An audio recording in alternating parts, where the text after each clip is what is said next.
Hello everyone, I welcome all of you in my class. आज इस video में हम एडजेक्टिव्स के बारे में अध्ययन करेंगे और ये हमारा जो एडजेक्टिव्स का टॉपिक है वो लास्ट वीडियो से चल रहा है। पार्ट्स ऑफ स्पीच जो हमारा मेन टॉपिक है उसी में हम एडजेक्टिव्स के बारे में जानकारी ले रहे हैं और हमने पिछले वीडियो में भी एडजेक्टिव्स के बारे में चर्चा की थी। टॉपिक कंप्लीट नहीं हुआ था और उसी टॉपिक को हम इस वीडियो में भी आगे बढ़ाएंगे। तो डियर स्टूडेंट्स, एक चीज़ ये कि यदि आप मेरे चैनल पर नए हैं तो सब्सक्राइब करें चैनल को, लाइक करें वीडियोज़ को और अधिक से अधिक अपने मित्रों को शेयर करें जिससे सभी को इसका फ़ायदा मिले। तो आइए मेरे साथ शुरू करते हैं काइंड्स ऑफ एडजेक्टिव्स। एक बार फिर हम पिछली बातों का एक बार रिपीटिशन कर लेते हैं कि भाई एडजेक्टिव क्या होते हैं। तो एडजेक्टिव एक वह शब्द है जो किसी नाउन को क्वालिफाई करता है। किसी भी सेंटेंस के अंदर नाउन की विशेषता बताने वाले जो शब्द हैं उनको हम एडजेक्टिव कहते हैं। जैसे इसको हम इस तरह भी कह सकते हैं कि an adjective is a word used to add something to the meaning of a noun, यानी नाउन के अर्थ में कुछ अतिरिक्त जोड़ने वाला जो शब्द है उसको हम एडजेक्टिव कहते हैं। और there are 10 types of adjectives. जैसे पिछले वीडियो में हमने देखा कि जैसे एडजेक्टिव्स ऑफ क्वालिटी, ये क्वालिटी दिखाने वाले एडजेक्टिव्स होते हैं। जैसे एडजेक्टिव्स ऑफ क्वांटिटी यानी मात्रा दिखाने वाले एडजेक्टिव होते हैं। इसी तरीके से एडजेक्टिव्स ऑफ नंबर यानी संख्या बताने वाले एडजेक्टिव और डिस्ट्रीब्यूटिव एडजेक्टिव्स, और एक हमने देखा डिमॉन्स्ट्रेटिव एडजेक्टिव। आज हम थोड़ा इससे आगे की चर्चा करेंगे। जैसे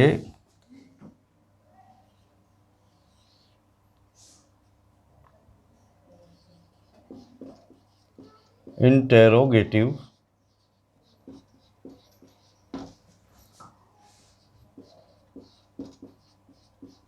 एडजेक्टिव्स। इंटेरोगेटिव एडजेक्टिव्स यानी प्रश्नवाचक विशेषण।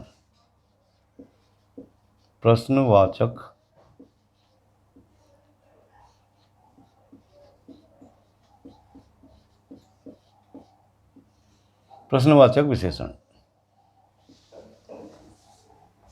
यानी जो WH वर्ड हैं वो जिनसे हम प्रश्न बनाते हैं। कभी कभी ये WH वर्ड को हम जब नाउन के आगे लगा करके प्रश्न बनाते हैं तो उनको हम उस कंडीशन में एडजेक्टिव्स ऑफ इंटेरोगेटिव कहते हैं, मतलब इंटेरोगेटिव एडजेक्टिव बोलते हैं। जैसे कुछ एग्जाम्पल देखते हैं हम। जैसे which book do you like most. जैसे ये कोई सेंटेंस है, which book do you like most. और देखिए आप, जैसे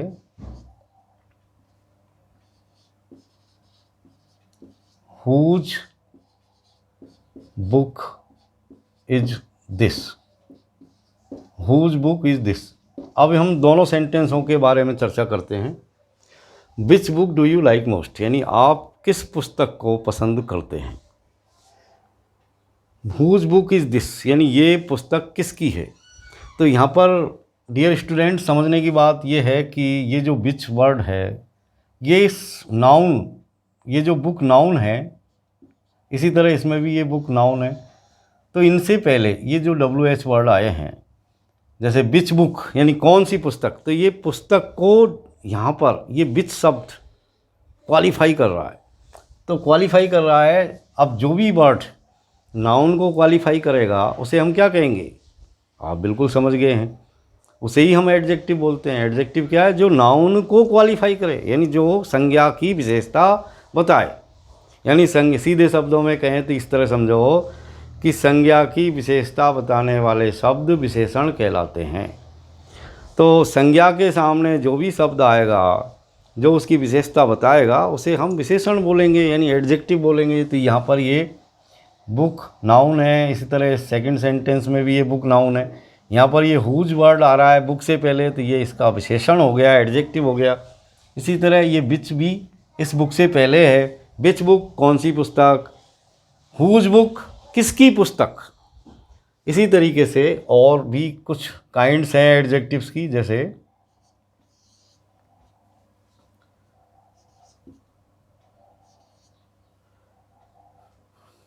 participle adjectives. Participle adjectives, participle adjectives. अब ये पार्टिसिपल एडजेक्टिव्स क्या होते हैं? तो डियर स्टूडेंट्स, पहले तो आपको ये समझना होगा कि पार्टिसिपल आखिरकार में क्या होते हैं। देखिए, ये जो पार्टिसिपल होते हैं, जैसे प्रेजेंट पार्टिसिपल और पास्ट पार्टिसिपल, जैसे कि हम क्रिया की फॉर्म जब पढ़ते हैं तो उसमें आप देखते हैं कि भाई क्रिया की पहली फॉर्म, दूसरी फॉर्म, तीसरी फॉर्म। तो क्रिया की जो पहली फॉर्म होती है उसे हम कहते हैं प्रेजेंट फॉर्म ऑफ वर्ब, और जो सेकंड फॉर्म होती है उसको कहते हैं हम पास्ट फॉर्म ऑफ वर्ब, यानी क्रिया की दूसरी फॉर्म। और जो थर्ड फॉर्म होती है क्रिया की उसको हम कहते हैं पास्ट पार्टिसिपल, यानी क्रिया की तीसरी फॉर्म। इसके अलावा जो आईएनजी वाली फॉर्म होती है, अधिकतर कंटिन्यूस टेंसों में जिन वर्ब का इस्तेमाल होता है जिनमें आईएनजी लगा रहता है, प्रेजेंट कंटिन्यूस हो, चाहे पास्ट कंटिन्यूस हो, चाहे फ्यूचर कंटिन्यूस हो, सारे टेंस जो होते हैं उनमें आईएनजी वाली फॉर्म लगती है। और उस आईएनजी वाली जो फॉर्म होती है उसे ही हम पार्टिसिपल बोलते हैं। तो डियर स्टूडेंट, जिसमें आईएनजी लग रही हो वो बी पार्टिसिपल वाली फॉर्म है, और एक ईडी वाली, यानी जिसको हम क्रिया की थर्ड फॉर्म बोलते हैं, उसको हम कहते हैं पास्ट पार्टिसिपल। तो पार्टिसिपल भी एडजेक्टिव का काम करते हैं कभी कभी। जैसे देखिए कुछ एग्जाम्पल्स, जैसे आई सा ए रनिंग हॉर्स। आई सा ए रनिंग हॉर्स यस्टरडे, कि भाई मैंने कल एक भागते हुए घोड़े को देखा। किसको देखा? भागते हुए घोड़े को। मान लीजिए हम ये जो रनिंग है इसको हम नहीं पढ़ते हैं, मान लीजिए, तो ये सेंटेंस इस तरह हो गया, आई सा ए हॉर्स यस्टरडे, यानी ये पास्ट टेंस का सेंटेंस है कि कल मैंने एक घोड़ा देखा। लेकिन अब यहाँ पर ये जो रनिंग है, यानी घोड़ा क्या कर रहा था? भाग रहा था। तो ये जो रनिंग वर्ड है इसमें आईएनजी लगा हुआ है। तो आईएनजी लगा हुआ है तो ये क्या है? पार्टिसिपल है, प्रेजेंट पार्टिसिपल है। आईएनजी वाली जो फॉर्म होती है उसको हम कहते हैं पार्टिसिपल, यानी present participle form of verb. तो यहाँ पर हम देख रहे हैं कि रनिंग हॉर्स, हॉर्स क्या कर रहा है? भाग रहा है। तो भागता हुआ घोड़ा, तो यहाँ पर घोड़े, ये जो रनिंग वर्ड है वो घोड़े की कुछ क्वालिटी दिखा रहा है, उसकी विशेषता दिखा रहा है। तो जो भी शब्द किसी नाउन की विशेषता दिखाते हैं वो एडजेक्टिव होते हैं। तो यहाँ पर ये हॉर्स नाउन है, और ये रनिंग वर्ड जो है इस हॉर्स की विशेषता बता रहा है, यानी इस हॉर्स को क्वालिफाई कर रहा है। The word running here qualifies the horse, so running word is an adjective. आप देखिए और कुछ एग्जाम्पल्स, जैसे it is a broken chair. It is a broken chair, यह एक टूटी हुई कुर्सी है। कुर्सी टूटी हुई है, ब्रोकन है। तो ये चेयर क्या है? चेयर नाउन है। नाउन से आप परिचित हैं। पार्ट्स ऑफ स्पीच में जो सबसे पहला टॉपिक है वो नाउन ही होता है। नाउन मतलब संज्ञा। संज्ञा किसको कहते हैं? किसी व्यक्ति, वस्तु, स्थान या जानवर के नाम को हम संज्ञा कहते हैं। A noun is the name of a person, place, animal और थिंग। अब आपने यदि नाउन के बारे में या प्रोनाउन के बारे में या पार्ट्स ऑफ स्पीच के जो अन्य टॉपिक है उनके बारे में नहीं पढ़ा है तो मेरे चैनल को सब्सक्राइब करें, और मेरे चैनल पर आकर के इन सारे वीडियोस को आप देख सकते हैं। मेरे चैनल पर आपको पूरी ग्रामर कंप्लीटली प्लेलिस्ट के रूप में उपलब्ध है, आप वहाँ जा कर के सर्च करें और देखें। तो यहाँ पर देखिए, it is a broken chair, टूटी हुई कुर्सी, टूटी हुई कुर्सी। तो ये जो टूटी हुई यानी ये जो ब्रोकन वर्ड है ये इस चेयर को क्वालिफाई कर रहा है। तो यहाँ पर ये जो वर्ड ब्रोकन आया ये क्या है, एडजेक्टिव है। लेकिन ये जो ब्रोकन वर्ड है ये क्या है, पास्ट पार्टिसिपल है यहाँ पर, क्योंकि ये क्रिया की थर्ड फॉर्म में आया है। ब्रोकन चेयर यानी जब भी कोई नाउन से पहले थर्ड फॉर्म वाली क्रिया आती है तो उसको कहेंगे हम पास्ट पार्टिसिपल। तो ये भी पार्टिसिपल यूज है, यानी पार्टिसिपल भी कभी कभी नाउन को क्वालिफाई करते हैं और उस कंडीशन में वो एडजेक्टिव का काम करते हैं। और देखिए आप,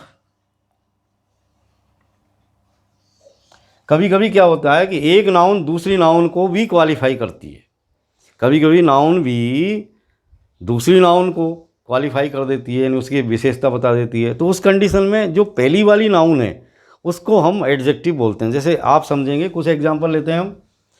जैसे देखिए आप, नाउन एज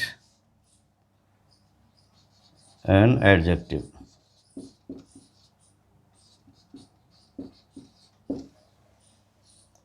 नाउन भी कभी कभी एडजेक्टिव के रूप में काम में आती है। जैसे आई हैव ए रिंग, मान लीजिए ये कोई सेंटेंस है, आई हैव ए रिंग यानी मेरे पास एक अंगूठी है, यानी मेरे पास एक अंगूठी है। अब मान लीजिए इस सेंटेंस में ये अंगूठी शब्द क्या है, ये नाउन है। अब मैं इससे पहले एक वर्ड और जोड़ देता हूँ, जैसे मैंने लिख दिया यहाँ पर गोल्ड। मेरे पास एक अंगूठी है लेकिन मैंने अब लिख दिया gold ring, I have a gold ring. तो यहाँ पर ये जो गोल्ड शब्द है ये क्या है, ये गोल्ड भी नाउन है। गोल्ड यानी सोना, यानी ये भी एक मेटेरियल नाउन है। और ये जो गोल्ड वर्ड है ये दूसरी वाली जो नाउन है, जो रिंग है, उसको क्वालिफाई कर रहा है। तो यहाँ पर इस सेंटेंस में ये जो गोल्ड वर्ड आया ये एडजेक्टिव का काम कर रहा है। नाउन तो है, but here this plays a role of an adjective in this sentence because it is qualify the word ring here, क्योंकि ये यहाँ पर इस रिंग नाम के जो वर्ड है, जो नाउन है, उसको क्वालिफाई कर रहा है। यानी मेरे पास एक अंगूठी तो है लेकिन वो अंगूठी किसकी है, सोने की है, यानी सोने की अंगूठी। अब जैसे और कुछ हम सेंटेंस लेते हैं। जैसे आप देखिए कि ही हैज़ ए ग्लास, मान लीजिए ये कोई सेंटेंस है, ही हैज़ ए ग्लास यानी उसके पास एक ग्लास है। ग्लास क्या है, ग्लास नाउन है। अब हम यदि ग्लास के आगे भी कोई एक और नाउन लगा दें, जैसे he has a silver glass, silver. अब ये जो सिल्वर वर्ड आया, सिल्वर मतलब चांदी, आप जानते हैं इस बात को। तो सिल्वर जो वर्ड आया है ये भी एक नाउन है, लेकिन नाउन इस दूसरे नाउन को क्वालिफाई कर रहा है। यानी उसके पास एक ग्लास है लेकिन वो ग्लास किसका है, सिल्वर का, चांदी का। इन ग्लास की भी विशेषता यहाँ पर एक दूसरा नाउन ही बता रहा है। तो इस कंडीशन में ये जो पहली वाली नाउन है ये यहाँ पर एक एडजेक्टिव का काम कर रही है, क्योंकि ये दूसरे वाले नाउन को क्वालिफाई कर रही है। तो डियर स्टूडेंट्स, और भी कुछ जो है काइंड्स ऑफ एडजेक्टिव है उनको भी हम देखेंगे। जैसे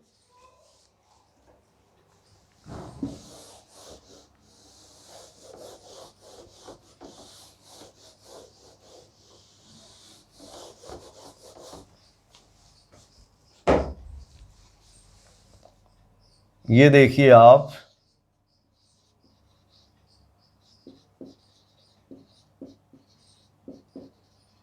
emphasizing adjectives.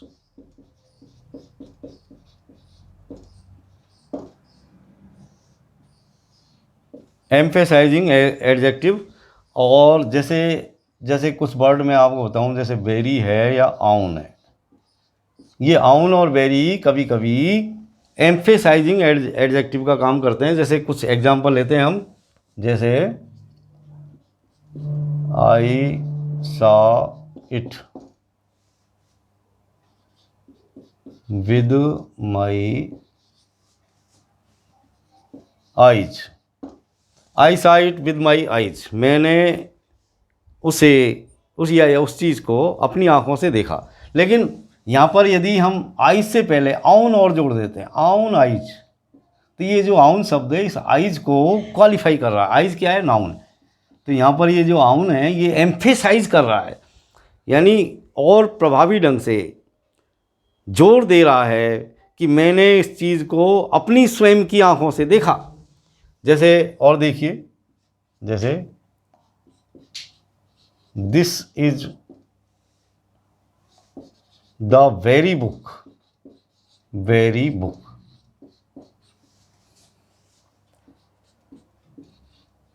I want two by, this is the very book. यहाँ पर इस सेंटेंस में हम देखते हैं कि ये बुक जो है नाउन है और ये वेरी, वेरी बुक यानी वही पुस्तक। यहाँ पर वेरी का मतलब अधिक नहीं होता। वेरी का मतलब जैसे आप जानते हैं कि वेरी का मतलब होता है ज़्यादा।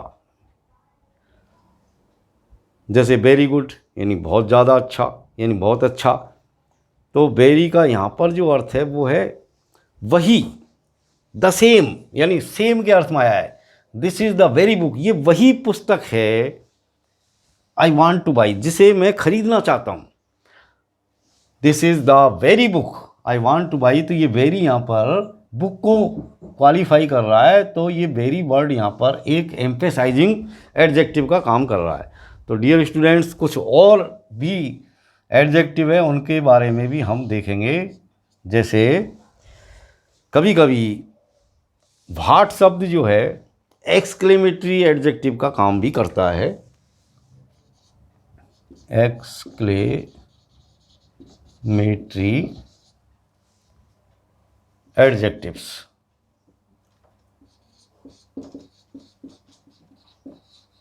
Exclamatory adjectives. और व्हाट जो है, व्हाट जो है यहाँ पर एक एक्सक्लेमेटरी एडजेक्टिव का काम करता है। जैसे कुछ एग्जाम्पल से आप इसको समझ पाएंगे।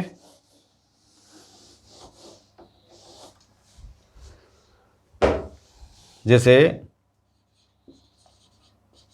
व्हाट जीनियस, व्हाट जीनियस, कितना प्रखर, कितना जीनियस है, कितना बुद्धिमान है। जैसे व्हाट एन इडियट, कितना बेवकूफ़ है। जैसे आप देखिए व्हाट फॉली, क्या बेवकूफ़ी है, क्या बेवकूफ़ी है। तो ये सब यहाँ पर जीनियस, जीनियस वर्ड एक नाउन है। ये जो इडियट है ये भी एक नाउन है। और ये फॉली जो वर्ड है, फॉली मतलब मूर्खता, तो ये भी एक नाउन है। और ये व्हाट इन सब को क्वालिफाई कर रहे हैं, इसलिए यहाँ पर व्हाट एक एक्सक्लेमेटरी एडजेक्टिव के रूप में यहाँ पर आया है। डियर स्टूडेंट्स, इसके अलावा कुछ ऐसे वर्ड्स हैं, कुछ ऐसे वर्ड्स हैं जो कभी कभी क्या होता है कि वो डिफरेंट एडजेक्टिव्स के रूप में उनका हम यूज़ करते हैं। तो एक कंपेरेटिव स्टडी हम उन वर्ड्स की देखते हैं सीमित रूप से। जैसे आप देखिए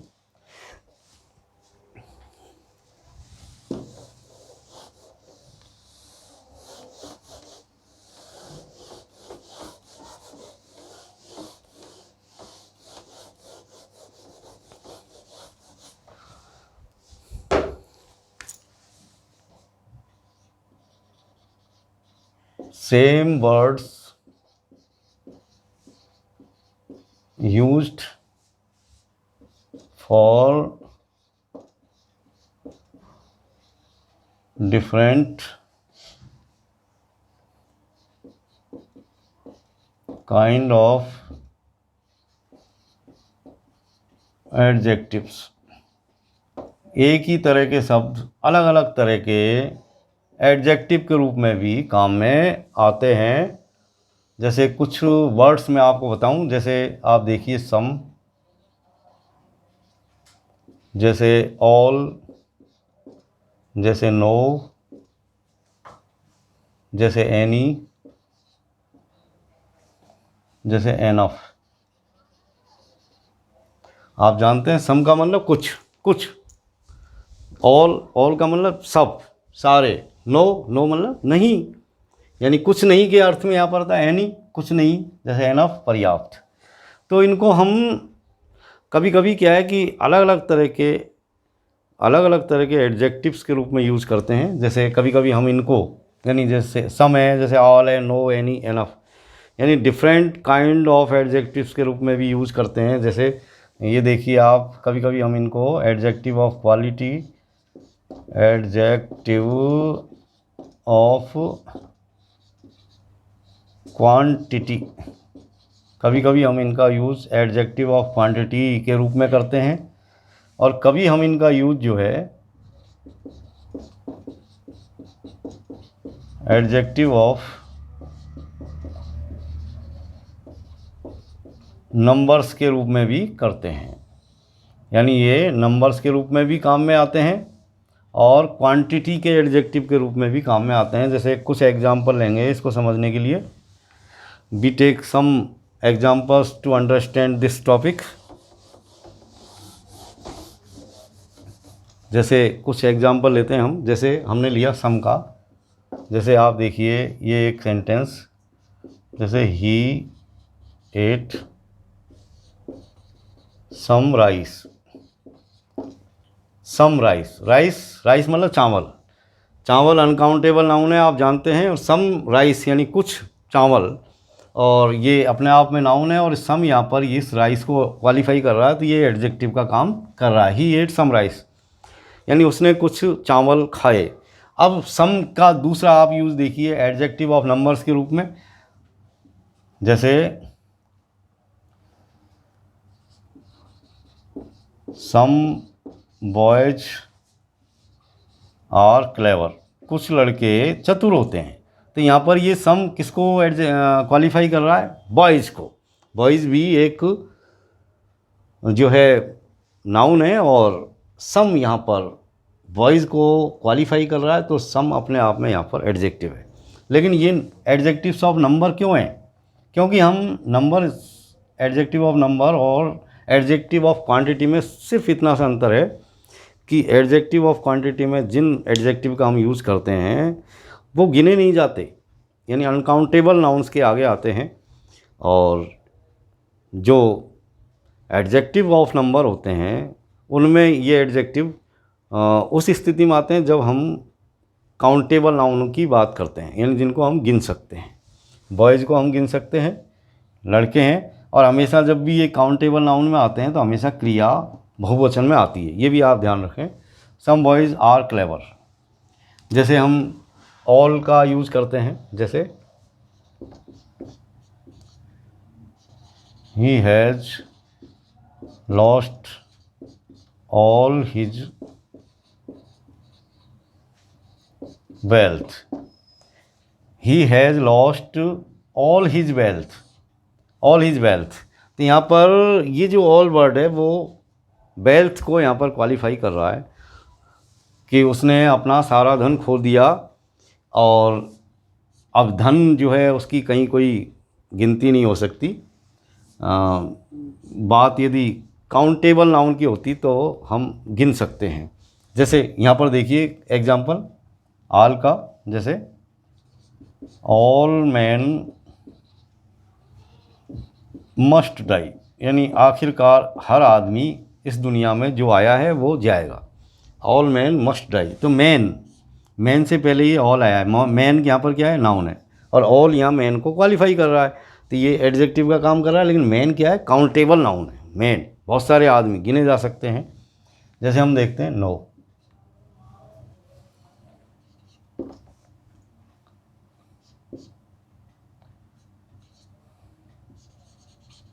ही हैज़ नो सेंस, उसके पास कोई समझ नहीं है। समझ नहीं है, सेंस नहीं है, उसमें कोई सेंस नहीं है।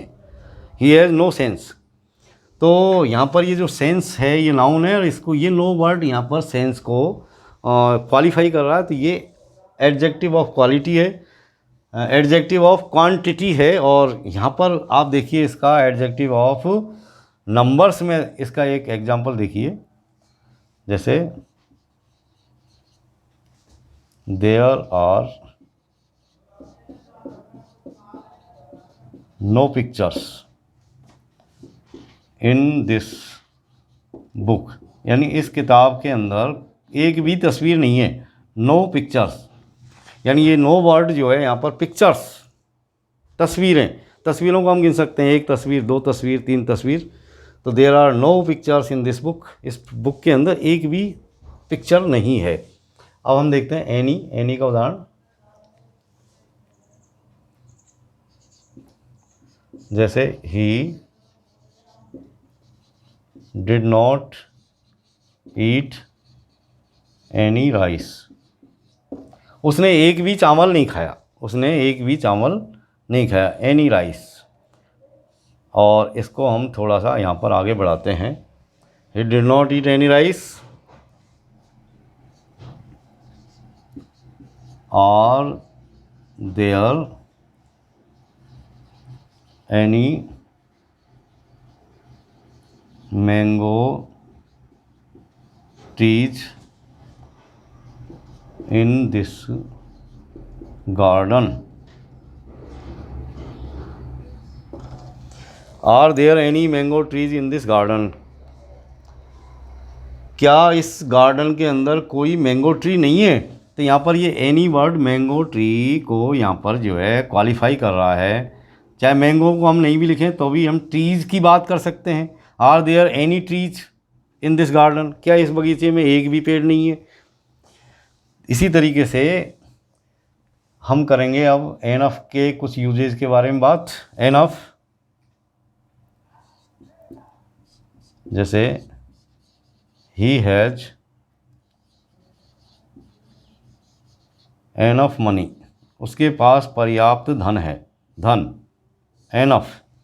तो यहाँ पर ये एनफ मनी को क्वालिफाई कर रहा है और इस जगह पर ये एडजेक्टिव ऑफ क्वांटिटी है। और यहाँ पर देखिए एडजेक्टिव ऑफ नंबर्स में हम इसका यूज़ करेंगे।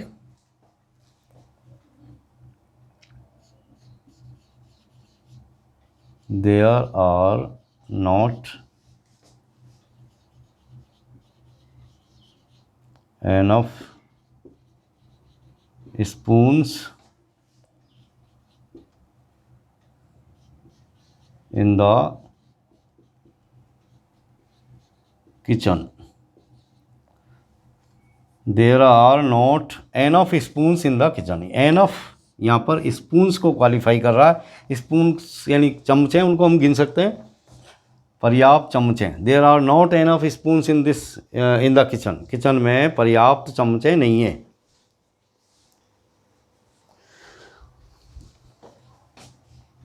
तो डियर स्टूडेंट्स, इस तरह हमने देखा कि हम किस तरीके से एडजेक्टिव्स को पहचान सकते हैं और एडजेक्टिव्स कितने प्रकार के होते हैं, ये भी हमने इस वीडियो से जानकारी ली है।